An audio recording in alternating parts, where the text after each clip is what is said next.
1950, when the communist North Koreans invaded, they aimed to reunite their country, divided along the 38th parallel by the Russians and the Americans after World War II.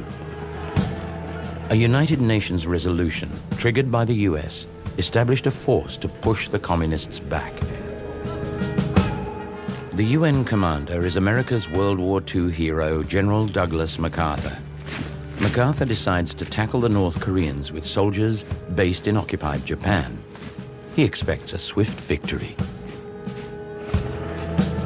The troops that the Americans initially sent across from Japan, they'd been on garrison duties, they weren't well trained, they weren't fit, and they were pushed back rapidly along with the South Koreans. So virtually all of South Korea was overrun except for a tiny enclave at Busan, at the southeastern tip of South Korea.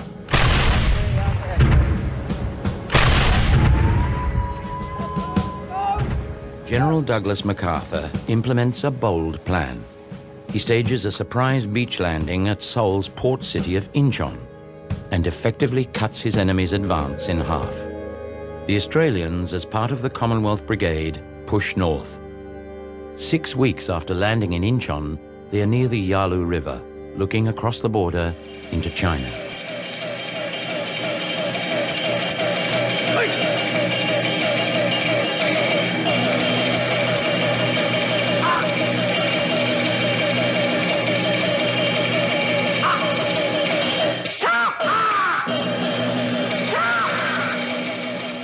$300,000 Chinese troops cross into North Korea.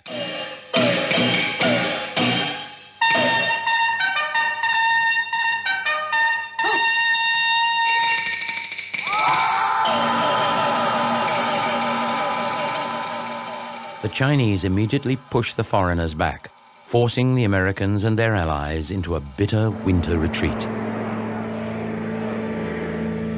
The Chinese Supreme Commander, General Peng, rolls out 4 very successful campaigns, and by January of 1951, Seoul has fallen to the Chinese. The US Army is in disarray. That was a tremendous humiliation for MacArthur. He did go into a panic and called for all-out war, bombing the Yalu bases, bombing Manchuria, and of course that was inimical to what Truman wanted and what the American government at that stage wanted. They wanted to contain the war, and what MacArthur was proposing was a massive escalation. In early April of 1951, US President Harry S. Truman takes a decisive step. He sacks his top general in Korea. General Matthew Ridgway replaces MacArthur. After retaking Seoul, UN troops push north to form the Utah Line, a defense stretching the width of the country. They await the might of the inevitable Chinese Fifth Offensive.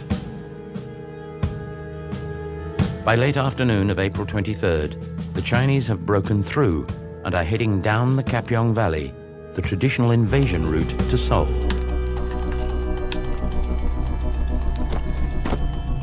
The Australians wait, dotted around a low hill named 504 on the eastern side of a narrow point in the Kapyong Valley. Opposite them, another part of the Commonwealth Brigade, the Princess Patricia's Canadian Light Infantry, are digging in on a larger and steeper hill, 677. Both realize something has gone very wrong.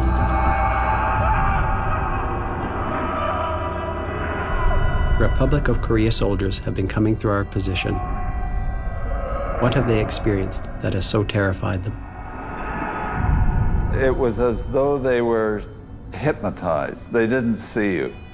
They just had one objective: run south. I've never seen such chaos or fear in my life.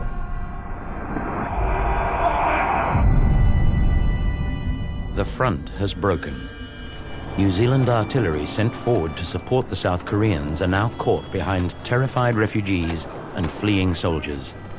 They must get their prized 25-pound guns out. No one can get in the way.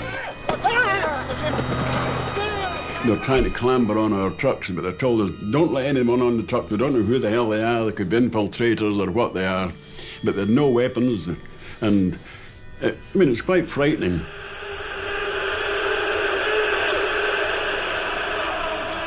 Despite the chaos of refugees and panic of fleeing soldiers, the New Zealanders somehow get their guns through. A distressed and terrorised population are streaming down the road. It takes pretty resolute, experienced soldiers to say, we're holding this ground, we're not joining that mob. The increasing numbers on the road make the Australian commander on Hill 504, Major Ben O'Dowd, nervous. Major Ben O'Dowd, in charge of the Australians on Hill 504, watches as South Korean troops and civilians flee south.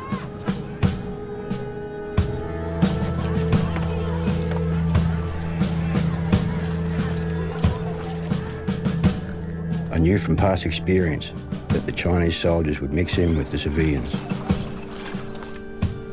I rang the commanding officer and requested permission to open fire with the machine guns to stop all movement on the road.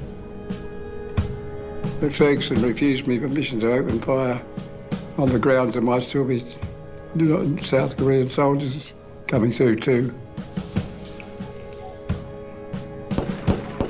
The odd shot rang out. Then I repeated my request. This prompted the accusation, "O'Dowd, you're panicking."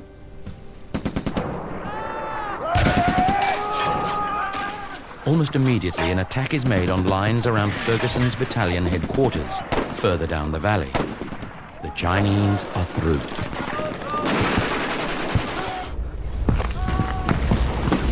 Responding quickly, the US 72nd Tank Battalion goes toward Hill 504, but have no orders to cooperate with the Australians. Their radios work on a different frequency, and they act independently. Operating from the open turret position, a US commander is shot, and the tanks close down.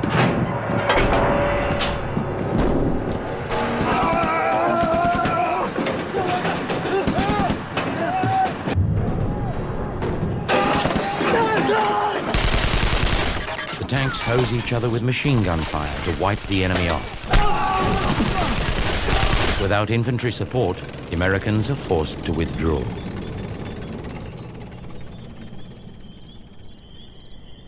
By dusk, the Australians, now alone, await the Chinese attack. The tanks gone, the diggers will depend upon the support of New Zealand artillery.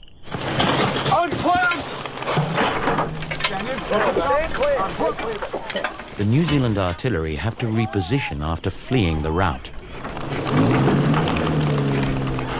They set up their 25-pound guns behind hills defended by Australians on one side and Canadians on the other. These three groups must now stand and face the might of 10,000 Chinese bent on retaking Seoul.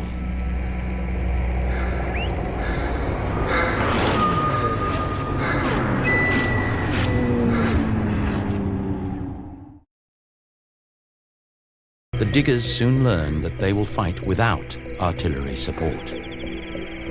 Well, the New Zealanders didn't arrive until dark and they couldn't zero the guns in. And it's necessary for them to get their guns pointed in the right direction and get the range right so they can put their artillery where they want to. And it took them until quite late the next day before they were able to come into the action.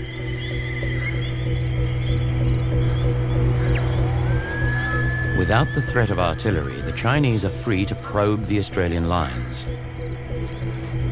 Ben O'Dowd expects the worst.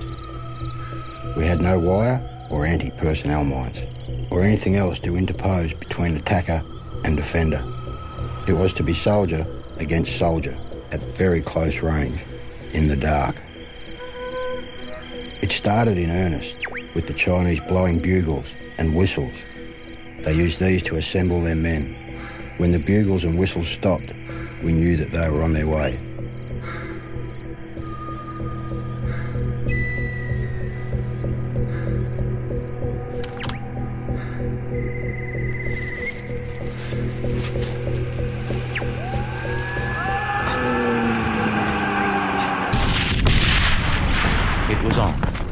Battle of Kapyong had started.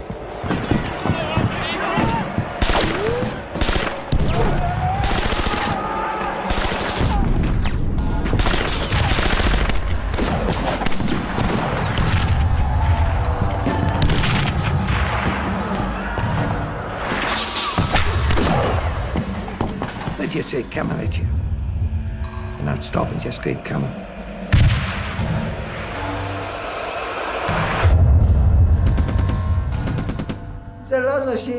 When a company was gone after the first charge, then they sent in another company, one after another, just like that. It was a human wave and no artillery support.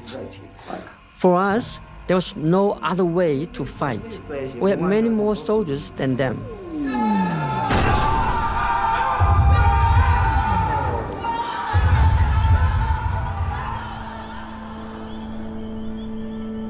Each time we knocked them back, the Chinese just disappeared for a while. In between assaults, our wounded and dead were brought back, and fit men were repositioned by section commanders into forward positions. We were in danger of being overrun.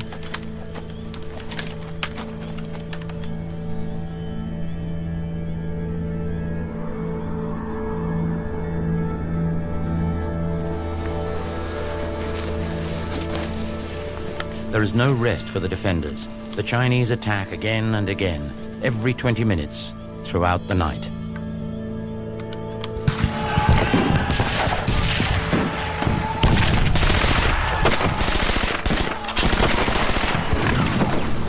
Wave after wave after wave, yeah, that's how they came in. And probably the third wave and the fourth wave wasn't even armed. They'd pick up the weapons of the blokes killed in front of them.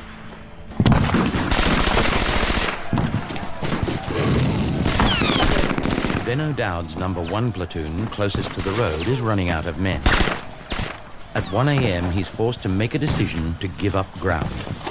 He orders the survivors to withdraw.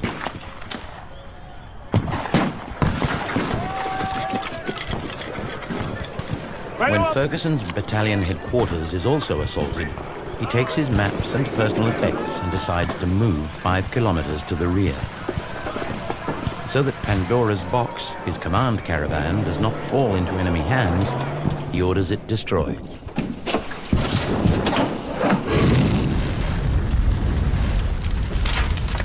I think that Lieutenant Colonel Ferguson misread the noise, the chaos and the firing that was going on around his battalion headquarters. He decided that it was best for him to control the battle was to go further rearwards, away from this dangerous situation. The problem was he didn't issue orders for that to happen in an orderly manner. And indeed, a number of officers were quite surprised when they couldn't find their commanding officer among them in the morning.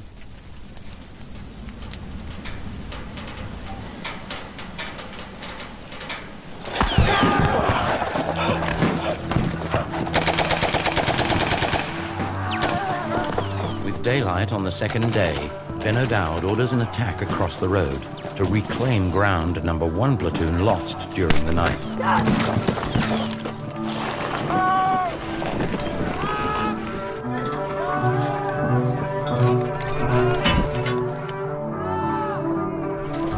The New Zealanders also take advantage of the daylight. They are now able to range in their weapons and bring to bear the considerable firepower of their 25-pound guns.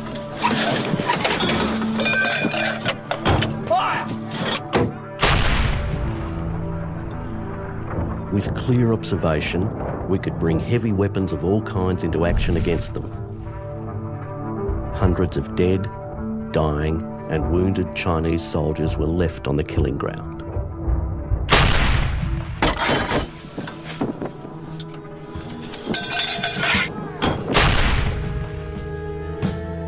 I think at one stage of the game where you were given an order, fire until ordered to stop. Well, we just, went hell for leather and got away as many as we could. Fire! Fire! That was what I remember the most. The shelling was on a daily basis. It was very scary, but war means blood and sacrifice. You cannot avoid it. The Chinese now were exposed in their hundreds in the flat of the valley. The Australians did give them the opportunity to surrender, but when one of them foolishly fired upon the digger that was telling them to surrender, then the rest of them knew that time had come to clear the valley, and they did. We were getting them in the back as they were running away. They ran down the feature and tried to hide in thickets or any low ground they could find down towards the creek bed itself. We got excited because finally we could have a decent bash at them. We did plenty of firing. They were having a hell of a good time until I stopped it. That wasn't very popular. But we used a lot of ammunition during the night, and the resupply didn't look too good at all at that stage. We had no contact with the rear. And so I ordered the firing to stop, save ammunition.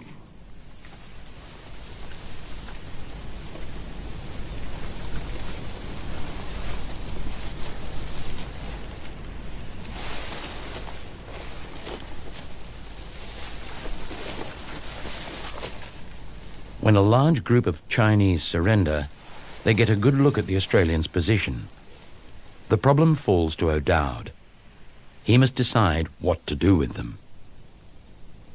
The last thing I needed was 40 enemy POWs. My first thought was, shoot them. Apart from the moral aspects, there were war crime tribunals all over Europe, hanging World War II commanders who had made that decision. I could not turn them loose. They knew too much. I told Darcy to take them with him. He captured them. It was his responsibility. He very tersely said, "Thanks a lot." And so they came with us.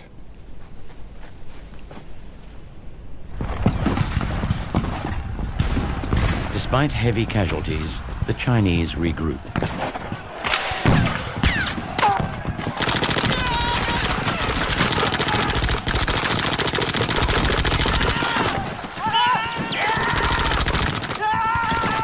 Ignoring incoming artillery, their commanders know that with supply lines stretched thin, they cannot bring forward their own big guns. They do, though, have mortars. And they have the numbers to mount a series of relentless attacks over the next 6 hours. The Australians hold, despite being low on ammunition, food and water. The Canadians, in a more heavily armed and steeper position, watch on. We could see the Australians down in the valley, down on the hills, and the hills weren't that big. It wasn't like ours. And they got quite a shellacking.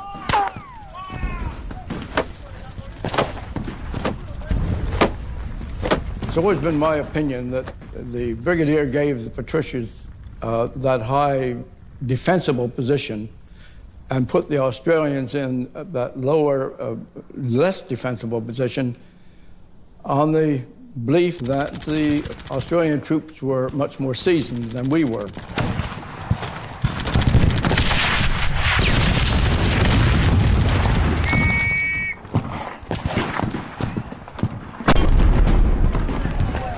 Yes, Ben. Yes, look.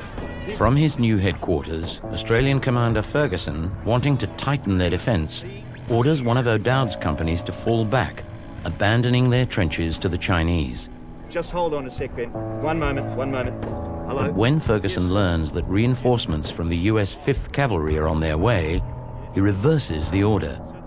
The diggers must now reclaim what they have left. They must attack an entrenched and heavily armed enemy, an action that will claim many lives.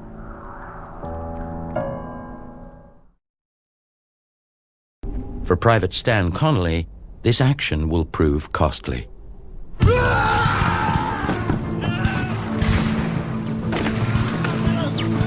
I was wondering what was going to happen when we got to the trench. Training never quite takes you to the point of leaping into trenches or coming to such close quarters. I could hear the bullets whistling past my ears and I thought, my turn is not that far off. Sure enough, I was knocked completely off my feet by a round that drilled a hole right through the front of my right thigh and came out the back, taking off much of my buttock. I didn't know if I could get up, but I quickly decided that I'd better try and get out of there because I could hear the Chinese speaking to each other in the trench, and I knew there were quite a lot of them. Fierce hand-to-hand combat, trench by trench. They cleared way through the enemy. Even more enemy were entrenched on a knoll further on. Their might and aggressiveness upset the Chinese. Some openly fled, the majority remained and fought to the death.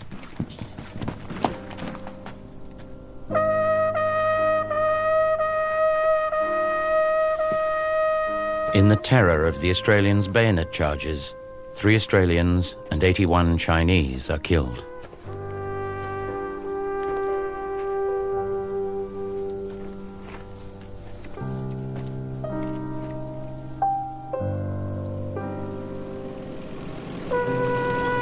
Bruce Ferguson, the Australians' commanding officer, utilising several of the US tanks, decides to bring forward medical support and ammunition. It is his first visit to the front.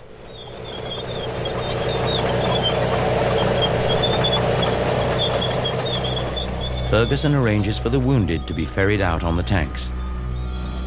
Before returning to his headquarters, he tells O'Dowd that the US 5th Cavalry are still on their way. The Australians must hold. What the tanks do not bring is food and water. We always had Fergie up on a pedestal. We thought he was a good commander. And quite rightly so too, because in the early days he was. At Kapyong, it was a different matter. Sir. Sometime after lunch, that we did not eat, did not have, Ferguson came up on the air to me and said there would be no one coming to my assistance, and I could have a shot at getting out. He was a very capable commander. You could see the size of the ground well, could read a map well, and in fact was very, very capable. His orders were very clear. Where the hell he was at Kapyong, I don't know. He certainly wasn't in the battle area. Out. Surrounded and without the support of the US 5th Cavalry, O'Dowd knows that they cannot survive another night. Forget about the road, no go.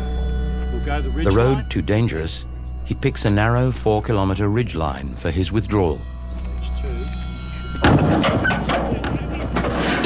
New Zealand guns are ordered to deliver both smoke and high explosive to cover the Australians moving out. They will commence fire at precisely 4 p.m.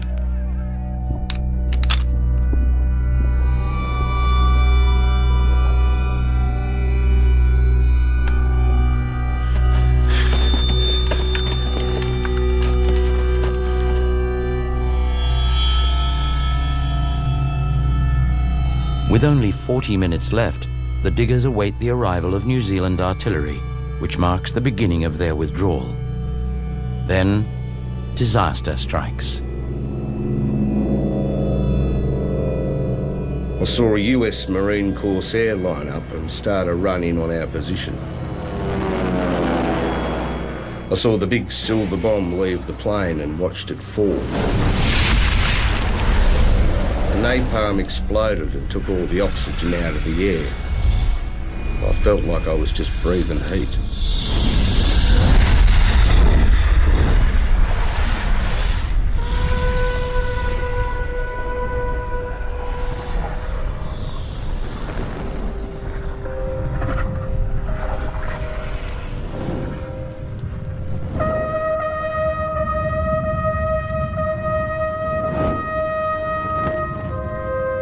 I couldn't tell how many of our men had been hit by it, but I knew the devastating effect of these bombs, and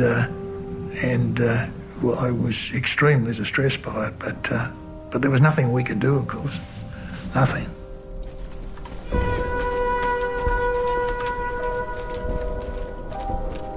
Already wounded in the forehead, I must have looked a sight. Sitting there, stunned, no doubt feeling a bit sick and sorry for myself. I then saw the most appalling apparition.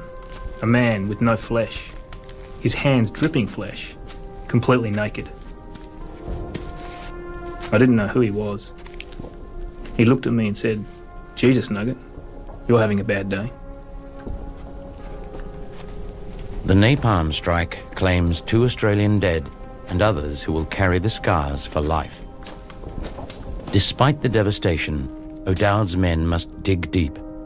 They face a difficult withdrawal through a massed enemy in the dark. A mistake will see them wiped out.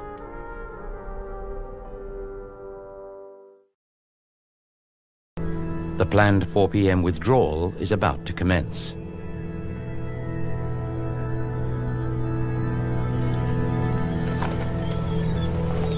As previously planned, the US tanks appear, and with the New Zealand artillery, assist in covering the Australians as they begin their withdrawal down the ridgeline.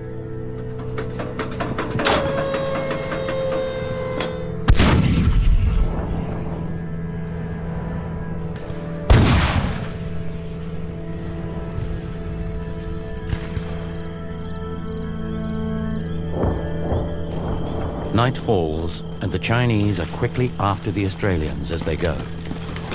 By midnight, O'Dowd orders the last group of his men to get across the Kapyong River.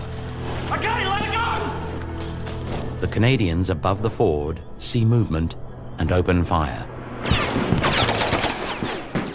O'Dowd thought that we were firing on his troops, and so ordered us to cease fire.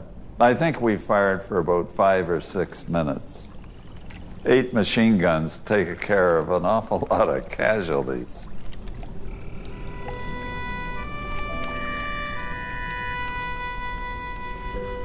We watched as the Chinese swarmed across, waiting at a shallow ford. Many dropped spread-eagled like tiny water beetles as they were hit.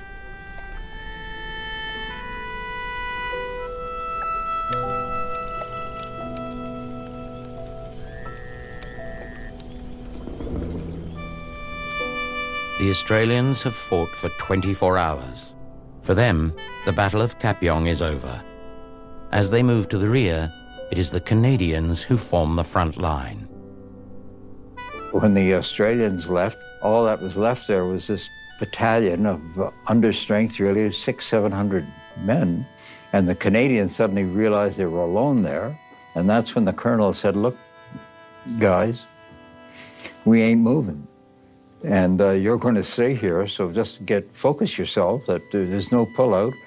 You either beat these guys or you're going to be buried here."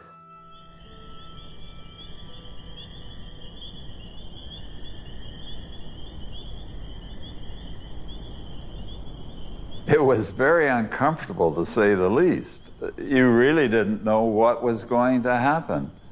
When you go into battle, you cannot think too much about yourself. Otherwise, you begin to lose the sense of what's going on.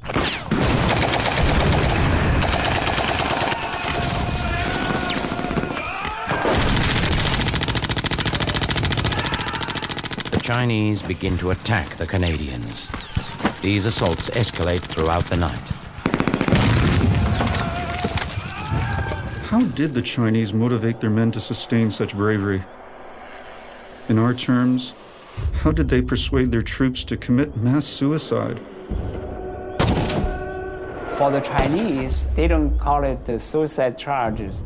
They figure out that if you could charge the enemy in a large group, you could run fast enough to top of the hill, you may have a chance. The victory depends on the people, not the weapon. Wave after wave, until their numbers became one continuous assault and their bodies littered the battlefield. The sight is one of an almost decapitated body, splurging blood, limbs in death throes, thrashing uselessly. It is a time of victorious relief combined with gut-wrenching fear. Oh my God, please may I never be the victim.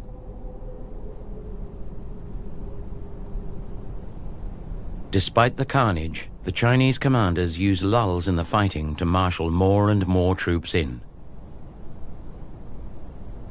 And these men came up the hill as though they were ghosts floating.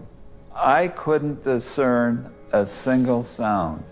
They just kept floating up the hill.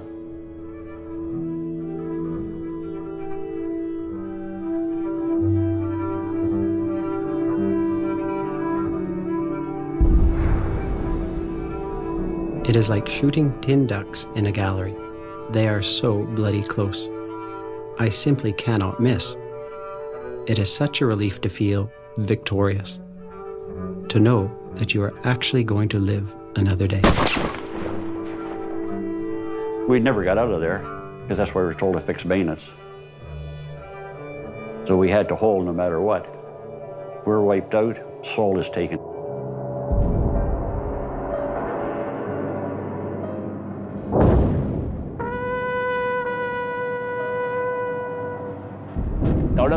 War means anger and hatred. You have to feel that you kill someone. You have to get angry before you kill the enemy. If I don't kill the enemy, he will kill me. That's the truth of it.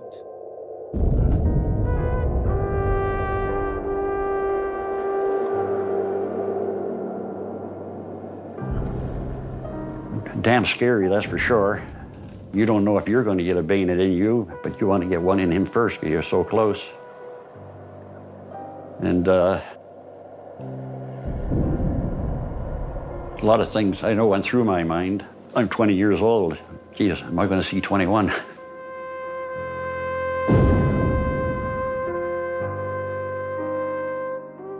The next day we found one corporal whose bayonet was through his enemy, and the enemy's bayonet was through him. They both followed what they were ordered to do.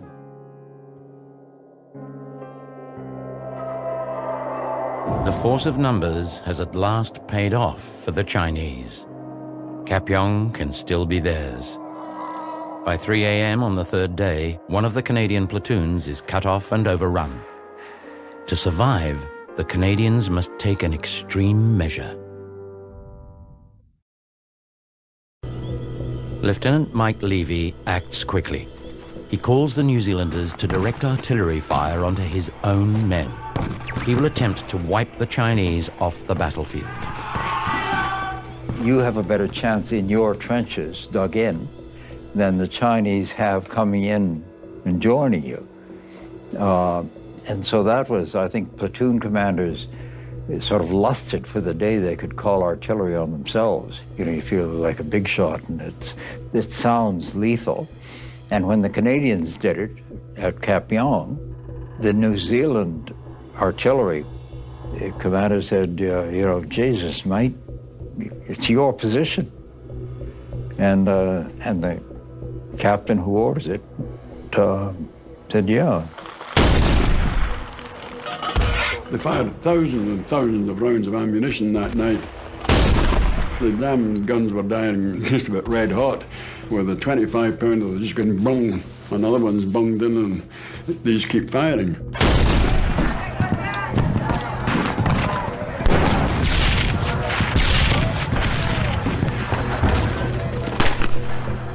Levy called for that fire to last, and it lasted for 40 minutes because the Chinese just threw wave after wave after wave. And without that close artillery support and the airburst shell, Levy would have been wiped out. To my mind, as far as the Patricias are concerned, Levy won our last battle and the most significant part of the battle at Kapyong.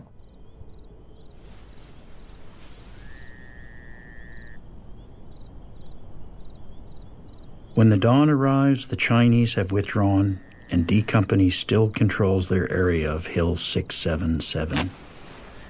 We're now virtually out of ammunition. I have often wondered if the Chinese commanders ever found out how close they came to destroying us.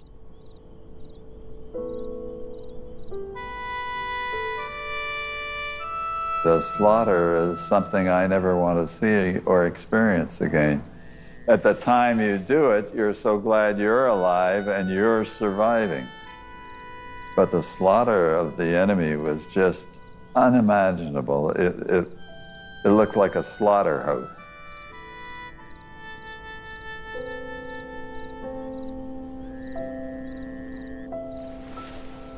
Sometimes it still gives me nightmares. That's how the enemy gets back at you when you have your nightmares. They're always worse than the actual battle.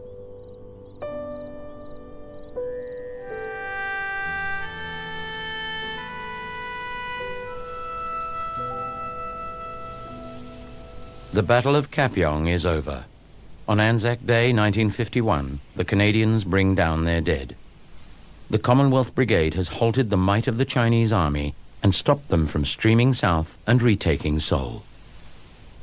People still don't know about it. It's a forgotten battle in a forgotten war, largely. But it was I think the key battle that the Commonwealth Division fought in the whole Korean War. The Battle of Kapyong lasted 3 days. The Canadians have lost 10 men killed, the Australians 32, and the New Zealanders 1. Estimates of the Chinese dead vary between 1,000 and 4,000 soldiers.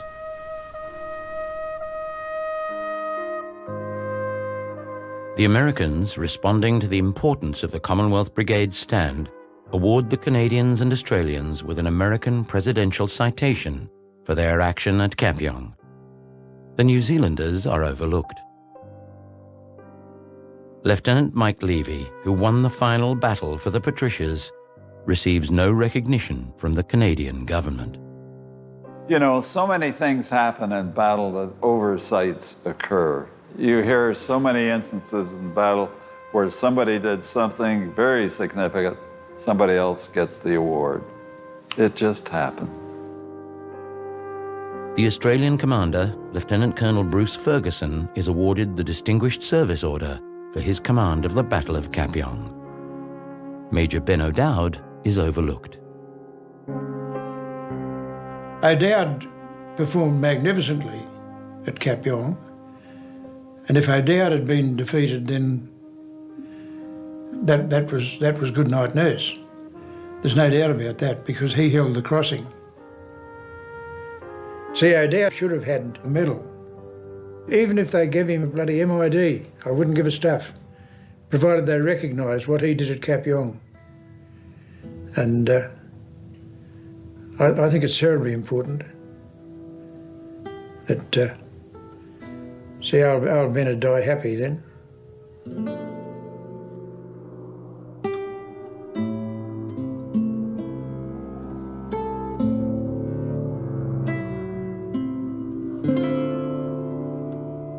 It is impossible for anyone who has not participated in the front lines of war to fully appreciate the comradeship of veterans, where everyone shares the moment, senses the agonies and the fears of death, the meaningful acts of bravery, sacrifices for a comrade, the joy of survival.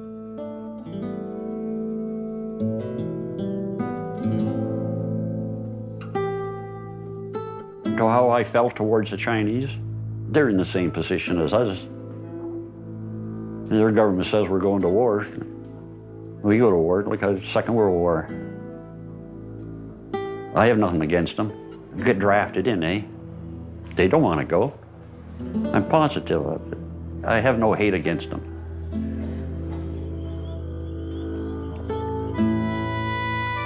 When we would defeat a position and take it, the troops would obviously search the bodies, but what would they discover in the main? Pictures of loved ones, babies, wives, children. They, like us, were ordered to fight.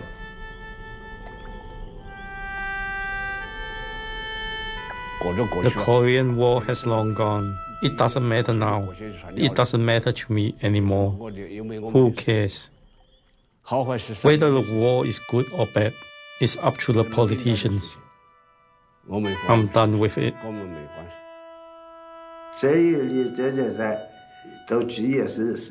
War has no pity. So many people die. It doesn't matter which side won. Chinese die, Koreans die, the Americans die. So many die. So, it would be best if there was no more war.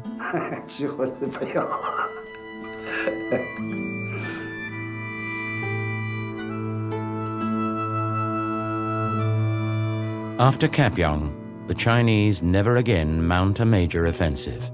The Korean conflict changes to a static trench war, and it takes 2 years before a truce is signed. The truce redivides South and North Korea more or less along the same dividing line as before. The two Koreas remain divided to this day.